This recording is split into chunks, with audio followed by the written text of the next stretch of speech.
The booth by the window wobbles. It has wobbled for 11 years.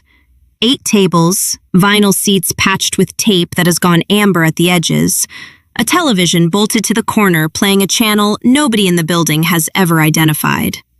The pendant lamps hang low and throw warm light onto the laminate. Somewhere behind the kitchen door, a fan has been failing since 2019.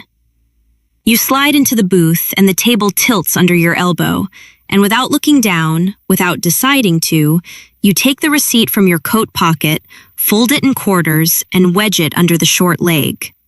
The table goes still. You have done this so many times that your hands do it while your mind is elsewhere. You do not know that this is the most important thing about you. You will not know it for another 4 years. Last year, you made $1,040,000 in profit.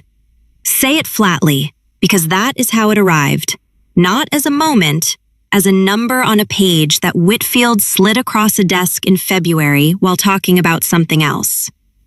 $1,040,000, and you worked 4 hours a week to earn it, and most weeks you did not work the full 4.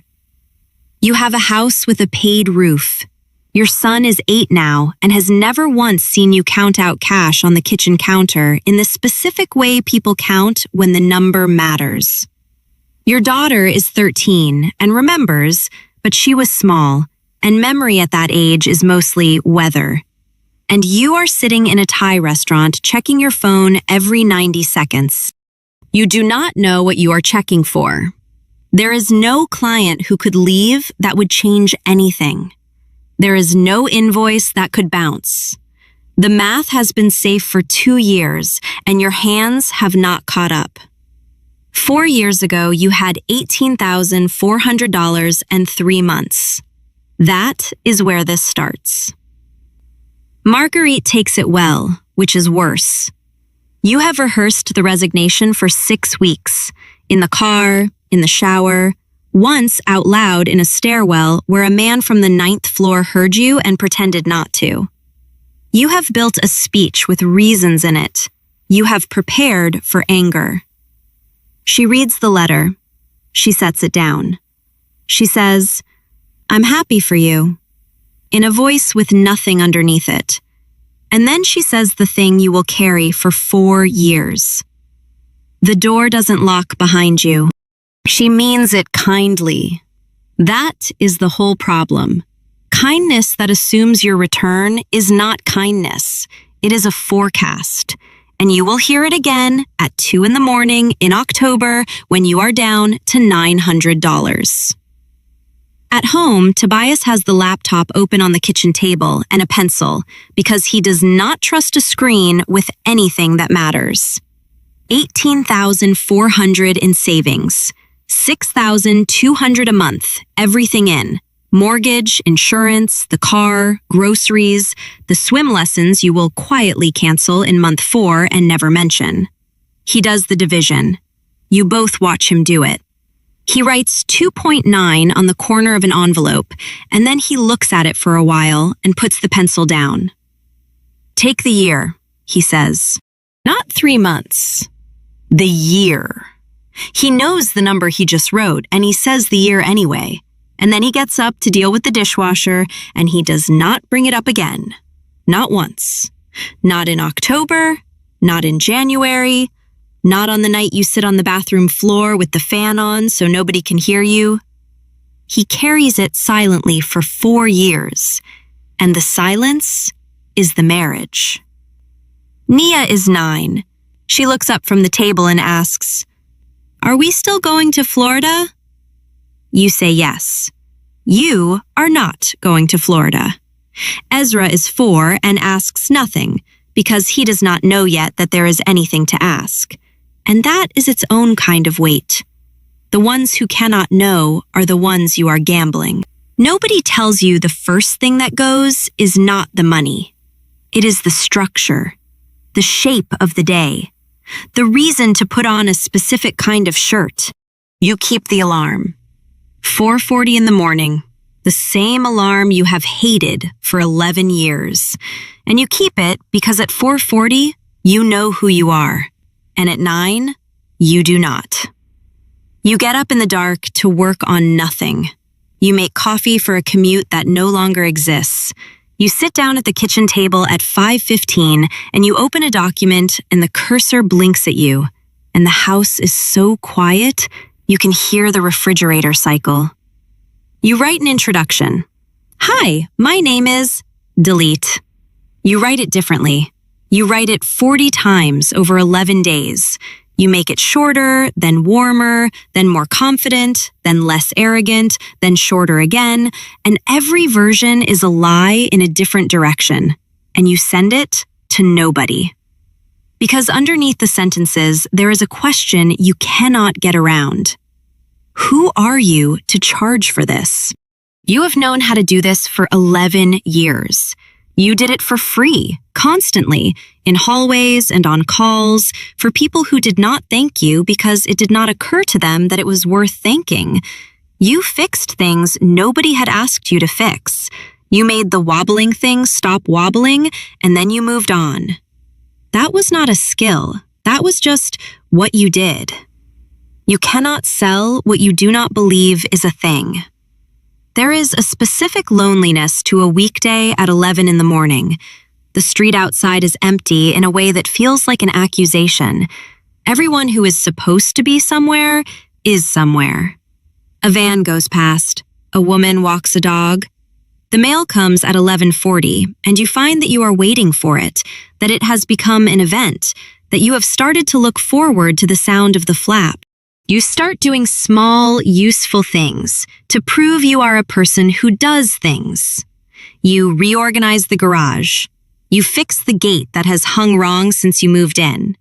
You alphabetize something. It takes you until March to understand that you were not being productive, you were being visible. To yourself, mostly, and to Tobias, who never once looked. Dev texts on a Tuesday. LOL, you're not missing anything. And then a photo of the same conference room.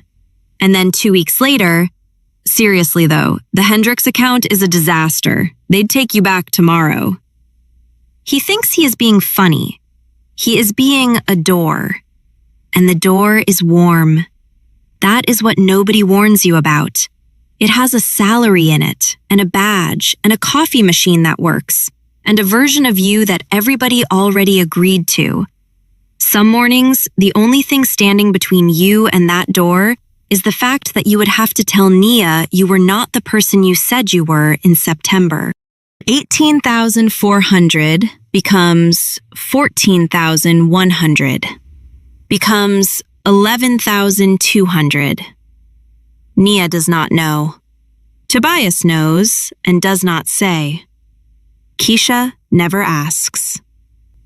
Rosalind runs a small business on the east side, and she has a problem you can see from across the room in under 9 minutes. You are not there to sell anything.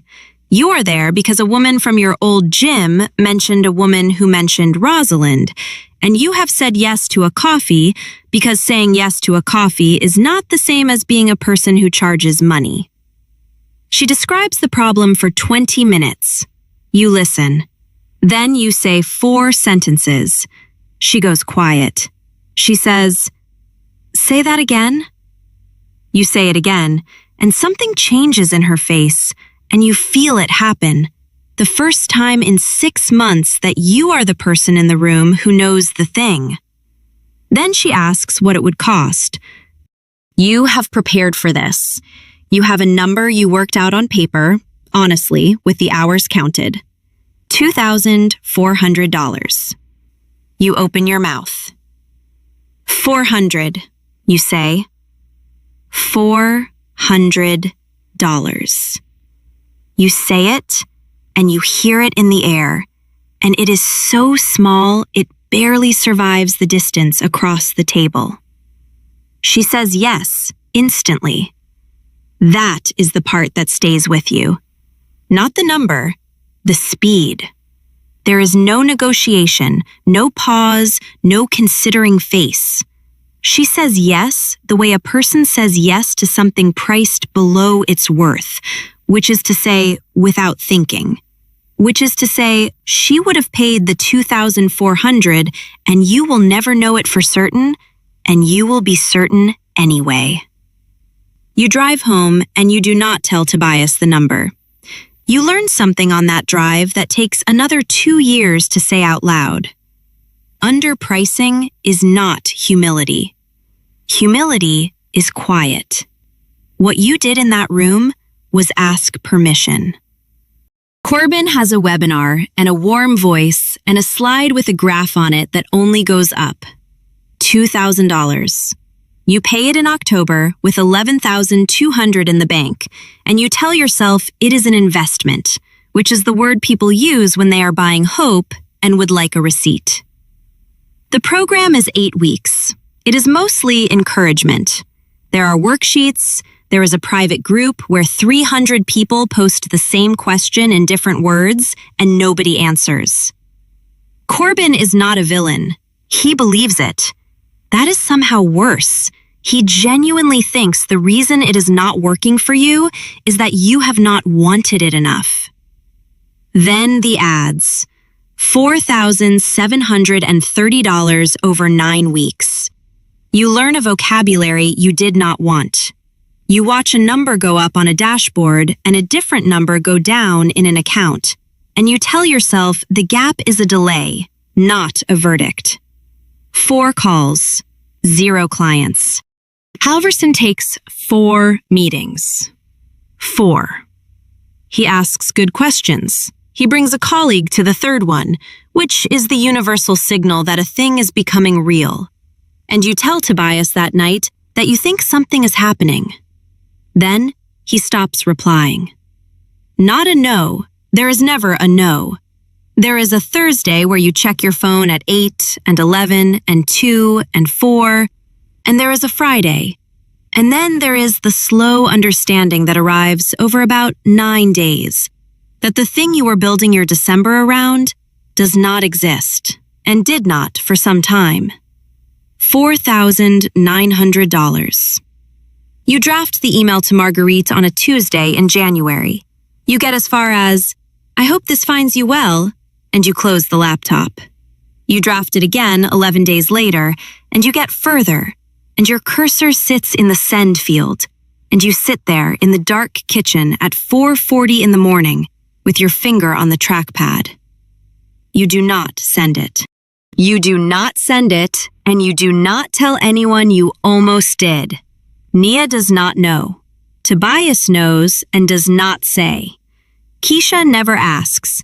She just shows up on a Sunday with food nobody ordered and splits the check on a meal she paid for, and talks for 2 hours about a man at her office and leaves. $900. That is the floor.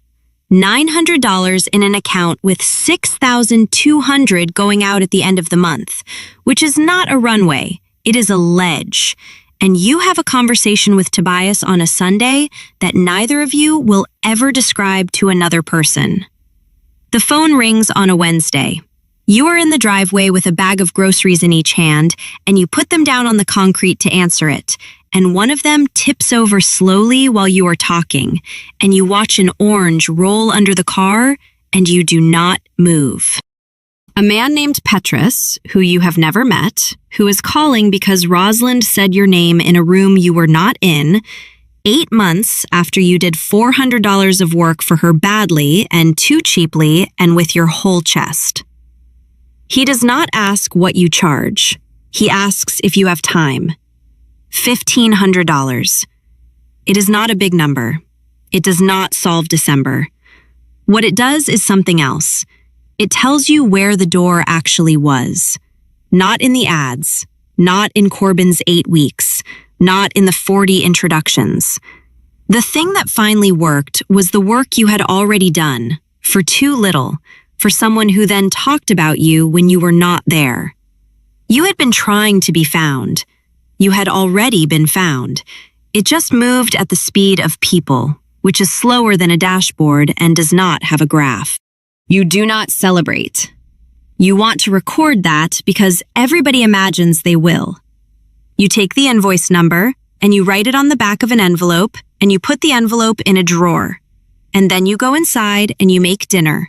And it is only at 11 that night, brushing your teeth, that it hits you in the chest all at once, and you have to sit down on the edge of the bath. Petrus refers 2 more. One of those refers 1. By spring, you are at $8,400 a month, and you have not written a new introduction in 4 months. In May, you clear $11,000. In August, $19,000. You stop checking the balance every morning. You do not stop setting the alarm. 14 clients, $31,000 a month, which is more than you made in a quarter at the old job. And you should say that sentence to somebody, and you do not, because you are on a call. You are on a call at 7:15 in the morning. You are on a call at 8 at night. 58 hours a week, which is more than Marguerite ever asked of you. And the difference is that when Marguerite asked, you could resent her. There is nobody to resent now. You built every hour of this with your own hands. Ezra is 6, and he comes into the office while you are on a call, and you hold up one finger. He waits. You hold up one finger again. He goes away, and later you cannot remember what the call was about, and you can remember exactly what his face did. You are on the phone in the driveway on Nia's birthday. Keisha sees it before you do. She comes over on a Saturday in October, and you are answering messages at the table, and she watches you for a while, and then she says, "So you quit the job to get the job." You start to argue. You do not have an argument. Whitfield does the taxes in February. He is not a dramatic man. He goes through the numbers with a pen, and at the end, he takes his glasses off and asks you one question, and it is not about money. What do you own that isn't your hours? You say, nothing. Nothing at all. If you stop, it stops. There is no version of this where you are sick for 3 weeks. There is no version where you take the year the way Tobias once told you to. You have rebuilt the cage with better materials, and you have been calling it freedom for 11 months. And here is the thing you cannot say to Keisha and did not say to Whitfield. Marguerite was right. Not in the way she meant it, you never walked back through that door, but the door was never the building. The door was the arrangement, the trade, the deal where you hand over every hour you have and receive in exchange the right to stop thinking about it. You did not escape that. You just became the one holding both ends. Nia is 12 now and does not ask about Florida. Tobias knows and does not say. Keisha asked once in October, and you did not have an argument. You take the alarm off your phone in March. 4:40 in the morning, deleted. 11 years after you started hating it, and 4 years after it stopped meaning anything. You sleep badly for a week. You stop selling the work, you start selling the map. It takes 7 months, and it is not glamorous, and twice you think it is not going to happen. But you have 4 years of scar tissue, and every piece of it is a lesson somebody would pay not to learn the slow way. The $400, the 4,730, Halverson's 4 meetings, the 11 days between drafts of an email you never sent. 41 people paid $2,400 each. You raise your prices on the remaining clients until 11 of them leave, which is the point. You keep 3, 4 hours a week, and a year later, the number Whitfield slides across the desk in February is $1,040,000. And he says it while talking about something else, because that is how it arrives. Adaze is 34, 2 kids. She emails you at 4:40 in the morning, which you notice, and she asks the question with different words, but it is the same question. Who am I to charge for this? So you take her to the Thai restaurant. 8 tables, the taped vinyl, the television playing its unidentifiable channel, the pendant lamps low and warm. You take the booth by the window because you always take the booth by the window. She sits down across from you and the table tilts under her elbow, and without looking down, without deciding to, in the middle of a sentence about her savings and her husband and how many months she thinks she has, she takes the receipt from her bag, folds it in quarters, and wedges it under the short leg. The table goes still. She keeps talking. She does not know she did it. You do. And you sit there with your phone face down on the laminate for the first time in 4 years. And you understand, finally, that the 4 hours a week are not what is left of your life. They are the part you built on purpose.